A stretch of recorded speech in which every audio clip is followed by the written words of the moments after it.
আপনারা যারা আমার এই কথাগুলো বুঝেননি তাদের জন্যই আমি এটি মাথায় রেখে, কারণ হয়তো অনেকেই না বুঝতে পারেন এই যে সূত্রটি ব্যাখ্যা করেছি, সেটি মাথায় রেখে আমি একটি ডেমো টেস্ট এখানে রেখেছি, যে আমরা একটা কাল্পনিক টেস্ট করে দেখব এবং সেই অনুপাতে অঙ্ক করে ডাইরেক্ট ভ্যালু বের করে আপনাদেরকে দেখাবো।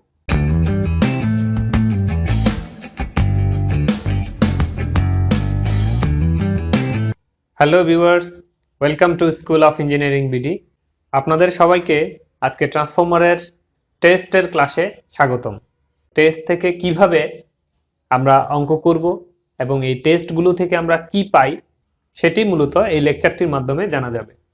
তো লেকচারটি শুরু করার আগে আমি একটি মেসেজ আপনাদেরকে দিতে চাই, সেটি হচ্ছে দেখুন, আপনারা যারা ইউটিউবের সাথে সংশ্লিষ্ট আছেন তারা হয়তো বিষয়টি জানবেন যে একটি ভিডিও করতে আসলে দেখা যাচ্ছে একটা 20 মিনিটের ভিডিও, কিন্তু এটি করতে এবং এডিটিং সহ কমপ্লিট আপলোড পর্যন্ত যেতে প্রায় 5 থেকে 6 ঘন্টা সময় লাগে, জাস্ট 20 মিনিটের একটা ভিডিও।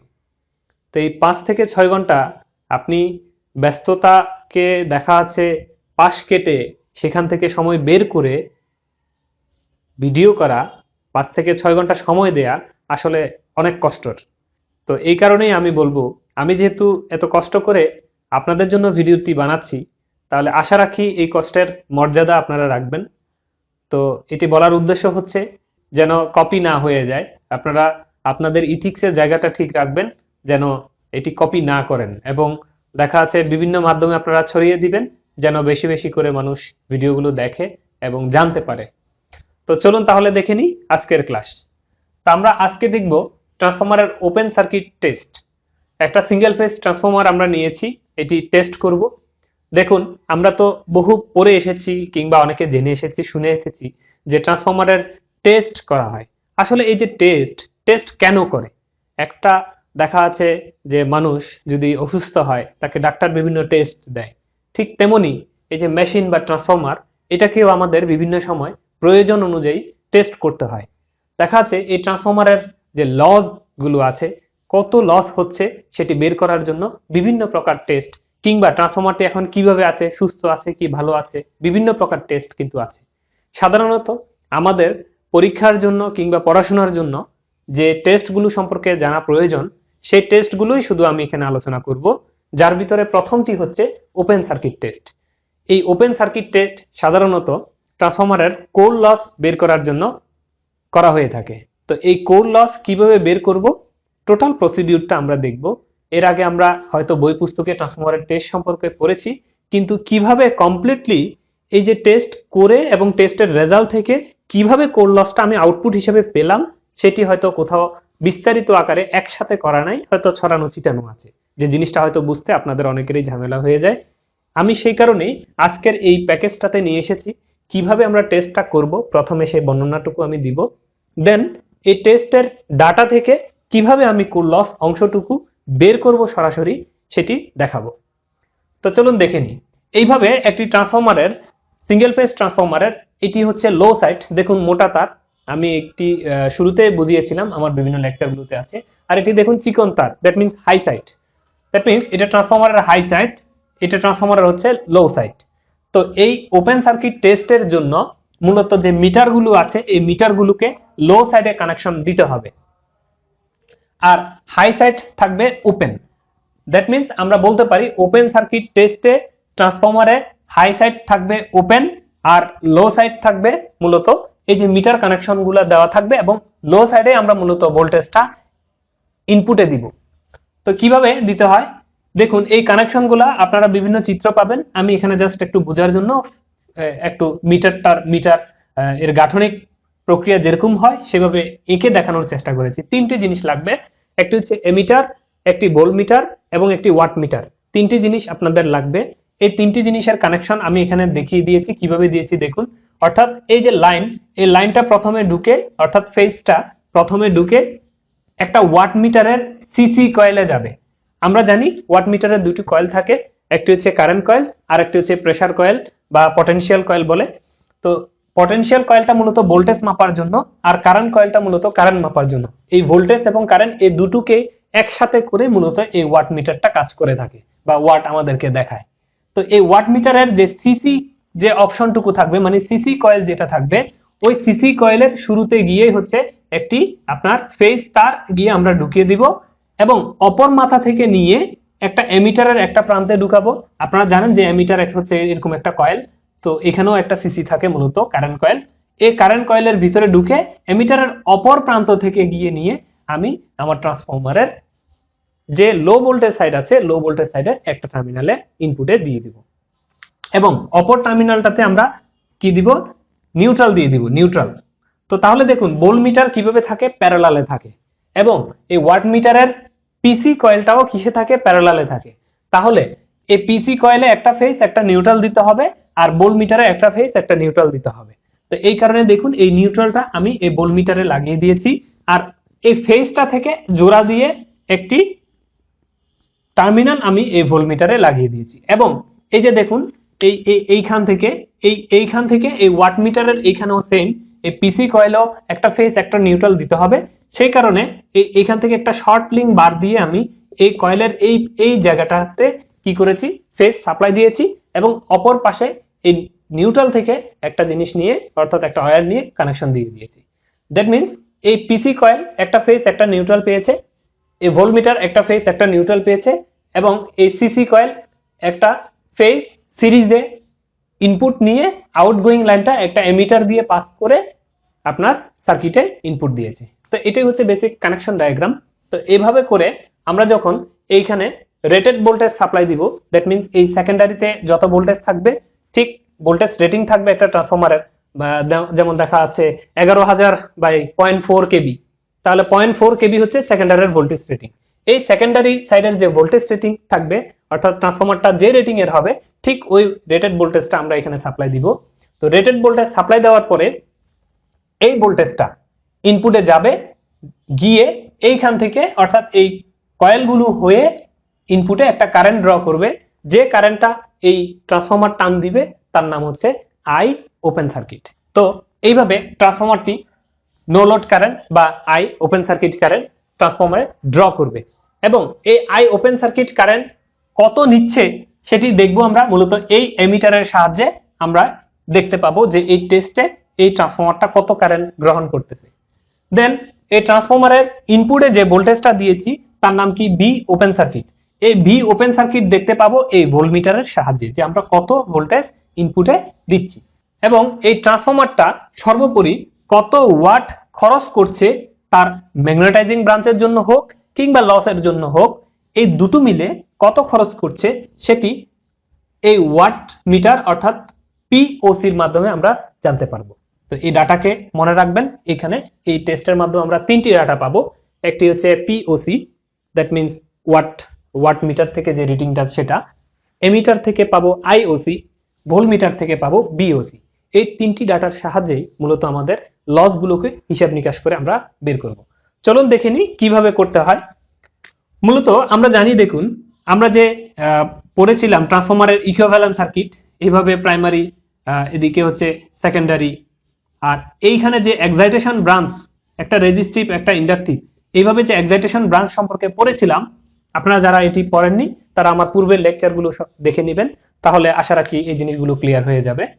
তো এই এক্সাইটেশন ব্রাঞ্চের একটা রেজিস্টিভ কম্পোনেন্ট আছে আর একটা হচ্ছে ইন্ডাকটিভ কম্পোনেন্ট আছে।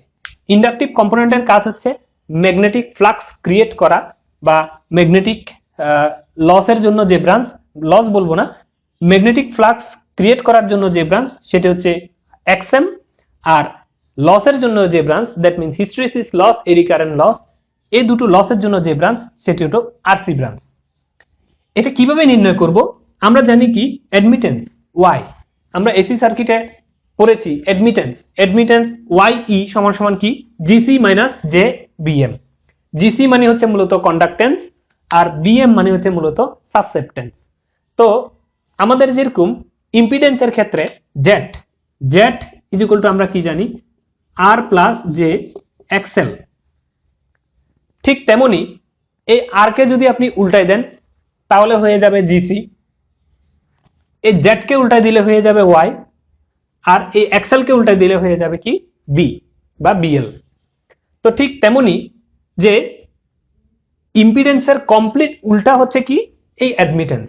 আর অ্যাডমিটেন্সকে বাংলে দুটো জিনিস বের হয়, যেমনটি ইম্পিডেন্সকে বাংলে দুটো জিনিস পাওয়া যায়, তেমনি অ্যাডমিটেন্সকে বাংলে দুটো জিনিস পাওয়া যায়, একটা হচ্ছে জিসি আর একটা হচ্ছে বিএম, মানে কন্ডাক্টেন্স এবং সাসেপ্টেন্স। তো আমরা জানি কি জিসির মান বসান, জিসি মানে হচ্ছে কি 1/RC, আর বিএম এর মান হচ্ছে কি 1/XM। তো জিসির ভ্যালু কিভাবে পাওয়া যায়, জিসি কে যদি আবার উল্টাই দেন সেটা আবার কোথায় চলে আসবে, আর এ চলে আসবে। বি কে যদি আবার উল্টাই দেন সেটা আবার কোথায় চলে আসবে, এক্স এ চলে আসবে। এই প্রসেসে মূলত এই সূত্রটি আমি এখানে লিখে রেখেছি। তো আমাদের এই যে টেস্ট, এই টেস্টের মাধ্যমে আমরা মূলত এই অ্যাডমিটেন্সের ভ্যালুটা বের করব। তো অ্যাডমিটেন্স ওয়াই, দেখুন এখানে মডুলাস, দুটো আমি ব্র্যাকেট দুটো দাগ দিয়ে মূলত এখানে কি বুঝিয়েছি, modulus of Y angle of -θ equals to এই যে অ্যাডমিটেন্সটা, এই অ্যাডমিটেন্সটার একটা মান থাকবে আর একটা কোণ বা দিক থাকবে। এই মান এবং দিক আমি এখানে লিখেছি, এই মানের পরিমাণটা কত হবে এবং এই দিকের পরিমাণটা কত হবে সেটি আমি এখানে ভেঙে লিখছি। মানের পরিমাণ হবে y সমান সমান কি IOC বাই BOC। আমরা z সমান সমান কি জানি, z সমান সমান b বাই i। যদি z এর উল্টা বলি মানে অ্যাডমিটেন্স সমান সমান, তখন কি বলবো i by b, that means আগে ছিল b বাই i, এখন এটি যদি উল্টে যায় সেটিও হয়ে যাবে কি উল্টা, মানে b বাই i না হয়ে তখন হবে কি i বাই b। তো এই কারণে এই y সমান সমান মূলত এই i বাই b, এই যে মানটা দেখছেন এটি মূলত এই y এর ভ্যালু। এই y সমান সমান i open circuit by b open circuit. আর অ্যাঙ্গেলের পরিমাণ হবে cos ইনভার্স, এখানে একটা মাইনাস হবে, minus cos inverse POC by BOC into IOC, POC by BOC into IOC। তাহলে এটি কি cos inverse POC by BOC IOC, এটি আমরা একটু দেখি। মূলত দেখুন আমরা জানি কি পাওয়ার ফ্যাক্টর cos θ সমান সমান কি P by B into I। কোত্থেকে পেলাম এটা, আমরা জানি দেখুন P ইজ ইকুয়াল টু কি এই BI cos θ না, P is equal two P এর সূত্র কি, এই দুটো যদি আপনি গুণ করে দেন BI cos θ, তাহলে cos θ সমান কি, cos θ সমান P বাই BI, জাস্ট ওই পারে আমি নিচে ভাগ করে দিয়েছি।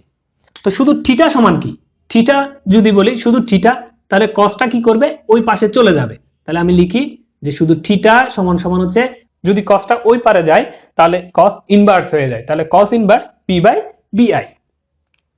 এই যে কস ইনভার্স পি বাই বিআই, এই যে দেখুন কস ইনভার্স পি বাই বিআই, এটা কার মান, মূলত এটা হচ্ছে মূলত থিটার মান। এই যে ওয়াই এর যে থিটা থাকবে এই থিটার মানটাই হচ্ছে যে এই যে কস ইনভার্স পি বাই বিআই। এখন পি বলতে আমার এই সার্কিটে পি কাকে বলবো, আমরা পি ওসি কে বলবো, এই কারণে P open circuit divide by B কাকে বলবো, বি ওপেন সার্কিট কে এই ভোল্টমিটারের রিডিং কে, আর আই ওপেন সার্কিট হচ্ছে এই এমিটারের রিডিং কে। তো আমরা এখানে মান বসিয়ে যদি দিই তাহলে এখানে একটা মাইনাস আসবে, minus cos inverse POC by BOC IOC দিলে এই যে এইখানে মান বসানোর পরে যে ডাটাটা পাবো সেই ডাটাকে যদি রেক্টেঙ্গুলারে কনভার্ট করেন ঠিক এইভাবে দুটো ডাটা আসবে, জিসি মাইনাস জেবিএম এর মান পাওয়া যাবে। কারণ আমরা বের করছি ওয়াই এর মান, ওয়াই এর মান কি আকারে থাকে, জিসি মাইনাস জেবিএম আকারে থাকবে। তো এই যে জিসি মাইনাস জেবিএম কে যদি আপনি উল্টিয়ে দেন, দ্যাট মিন জিসি কে যদি 1 বাই করেন তাহলে 1 বাই আরসি হবে, আর জেবিএম কে যদি 1 বাই করেন তাহলে হবে 1 বাই এক্সএম। তো এই ভ্যালুগুলোকে উল্টালে মূলত জিসি এবং জেবিএম এর মানটা বা এক্সএম এর মানটা আমরা পেয়ে যাব। তো এখানে নোট, খুব গুরুত্বপূর্ণ একটি জিনিস, আপনারা যারা আমার এই কথাগুলো বুঝেননি তাদের জন্যই আমি এটি মাথায় রেখে, কারণ হয়তো অনেকেই না বুঝতে পারেন এই যে সূত্রটি ব্যাখ্যা করেছি সেটি মাথায় রেখে আমি একটি ডেমো টেস্ট এখানে রেখেছি, যে আমরা একটা কাল্পনিক টেস্ট করে দেখব এবং সেই অনুপাতে অঙ্ক করে ডাইরেক্ট ভ্যালু বের করে আপনাদেরকে দেখাবো। তো সে পর্যন্ত অপেক্ষা করুন। আমরা এখানে নোট একটু পড়ি, যে note that the value of RC and G X M from this test we get usually refer to low voltage side. That means দেখুন এই যে টেস্টটা আমরা করলাম ট্রান্সফরমারের কোন পাশে করলাম, নিশ্চয়ই আপনারা বলবেন আমরা সেকেন্ডারি সাইড বা লো ভোল্টেজ সাইডে করেছি, যদিও সেকেন্ডারি সাইড বলাটা যুক্তিসঙ্গত নয়, তবে আমি যদি স্টেপ ডাউন ট্রান্সফরমার বলি তাহলে আমরা লো ভোল্টেজ সাইড বা সেকেন্ডারি সাইডে করেছি। তো এই যে লো ভোল্টেজ সাইডে করেছি, তাহলে এই যে তথ্য বা যে ডাটাগুলো বের হলো, যে আরসির ভ্যালু এক্সএম এর ভ্যালু যেটি বের হয়েছে সেটি মূলত কোন সাইডের, ট্রান্সফরমারের সেকেন্ডারি সাইডের। কিন্তু খেয়াল করে দেখুন তো আমরা যদি ট্রান্সফরমারের ইকুইভ্যালেন্ট সার্কিট আঁকি, এই যে এই এই ব্রাঞ্চটাকে, দ্যাট মিন্স এক্সাইটেশন ব্রাঞ্চটাকে আমরা কোন পাশে আঁকি? নিশ্চয়ই আপনারা বলবেন এক্সাইটেশন ব্রাঞ্চ আমরা ট্রান্সফরমারের প্রাইমারি পাশে আঁকি। যদি প্রাইমারি পাশে এঁকে থাকি তাহলে এই ভ্যালুটাকে, অর্থাৎ এইখানের যে ভ্যালুটা এসেছে সেটি সেকেন্ডারি ভ্যালুটাকে প্রাইমারিতে কনভার্ট করে আনতে হবে। যদি না আনেন সেক্ষেত্রে আপনাকে এই এক্সাইটেশন ব্রাঞ্চটা রেফার টু সেকেন্ডারিতে চিত্রটা আঁকতে হবে। রেফার টু সেকেন্ডারিতে যদি চিত্র আঁকেন তাহলে এই ডাটাটাই ঠিক আছে। আর যদি রেফার টু সেকেন্ডারিতে না আঁকেন সেই ক্ষেত্রে আপনাকে প্রাইমারিতে এই ডাটাটাকে প্রাইমারিতে কনভার্ট করে আনতে হবে। অলরেডি কিভাবে লো ভোল্টেজ সাইড থেকে হাইয়ে কনভার্ট হবেন কিংবা হাই থেকে লোতে কনভার্ট হবেন আমার পূর্বের লেকচারগুলোতে আমি বিস্তারিত আকারে ব্যাখ্যা করেছি। তো দেখুন আমরা ডেমো টেস্ট করি একটি, এই ট্রান্সফরমার ডেমো টেস্ট করি। From open circuit test we found the data given below. আমাদেরকে এখানে কিছু তথ্য আমরা ধরে নিব যে এই তথ্য আমরা টেস্টের সময় পেয়েছি। সাপোজ আমরা একটা টেস্ট করছি, দেখলাম যে ওয়াট মিটারের রিডিং হচ্ছে 400 ওয়াট দেখাচ্ছে আমাকে, এবং আইওসি এই এমিটারের রিডিং হচ্ছে 5 এম্পিয়ার দেখাচ্ছে, আর ভিওসি ইনপুটে আমি ভোল্টেজ দিচ্ছি হচ্ছে 200 ভোল্ট। তো এই ধরনের যদি তথ্য থাকে এবং ট্রান্সফরমারের ভোল্টেজ রেশিও যদি 11,000 বাই যদি 200 হয়, আমি ধরে নিলাম যে এই পাশে হচ্ছে 11,000 হাই সাইডে আর এই পাশে হচ্ছে 200, এটা আমার জাস্ট অ্যাজাম্পশন ধরে নিয়েছি। এই ধরনের তথ্য যদি আমার কাছে থাকে আর এই তথ্যের উপর ভিত্তি করে আমাকে যদি কোল লসের পরিমাণটা কত সেটি যদি বের করতে বলে তাহলে আমরা ঠিক এই প্রসিডিউরে আগাবো। এই যে সূত্র যেভাবে লিখেছি সেভাবে আমরা আগাবো। দেখুন, admittance of excitation branch YE is equal to, এটি কি IOC বাই BOC। সূত্র দেখুন আপনারা, IOC by BOC, that means IOC এর মান কত 5 ডিভাইড বাই BOC এর মান কত 200, angle minus cos inverse POC by BOC into IOC। এখানে দেখুন POC divide by BOC into IOC, তো POC এর মান কত 400 divide by BOC into IOC এর মান আমি বসিয়ে দিলাম। এখান থেকে ক্যালকুলেশন করে যে ডাটাটা পাবেন ক্যালকুলেটরে জাস্ট এই ভ্যালুটা পাবেন 0.01 মাইনাস j অফ 0.0229। এই যে ভ্যালুটা পেলেন এই ভ্যালুটার নাম কি GC, এই ভ্যালুটার নাম VM।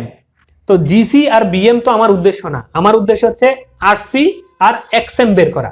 জাস্ট এই GC কে আপনি যদি 1 বাই করে দেন মানে ইনভার্স করে দেন তাহলে RC পেয়ে যাবেন, আর এই BM কে ইনভার্স করে দিলে আপনি XM পেয়ে যাবেন। এই কাজটাই আমরা করেছি। দেখুন RC is equal two just এই যে GC এর ভ্যালুটাকে 1 বাই GC করে দিয়েছি তাহলেই একটা RC এর ভ্যালু আমরা পেয়ে গেলাম, এন্ড XM কেও সেম ভাবে ইনভার্স করে একটা XM এর ভ্যালু আমরা পেয়ে গেলাম। তাহলে দেখুন এই এক্সাইটেশন ব্রাঞ্চের জন্য, অর্থাৎ ট্রান্সফরমারের এই যে আমরা এর আগে যে দেখেছি ইকুইভ্যালেন্ট সার্কিটে এক্সাইটেশন ব্রাঞ্চে যে RC এবং XM লেখা থাকতো এই দুটো ডাটা আমরা এইভাবে নির্ণয় করব টেস্ট থেকে, টেস্ট ডাটা থেকে। কিন্তু দেখুন এই ডাটাটা হচ্ছে সেকেন্ডারি সাইডের রেফার্ড করা অবস্থায় আমরা এই তথ্য পেয়েছি। এখন কেউ যদি বলে যে এটাকে আমরা কি নামে ডাকবো, অনেকে এটাকে RC2 নামে ডাকে, XM2 নামে ডাকে। 2 শব্দের অর্থ হচ্ছে referred to secondary side or low voltage side. তো এই RC1 কিভাবে নির্ণয় করব, মানে প্রাইমারিতে রেফার্ড করে কিভাবে করব?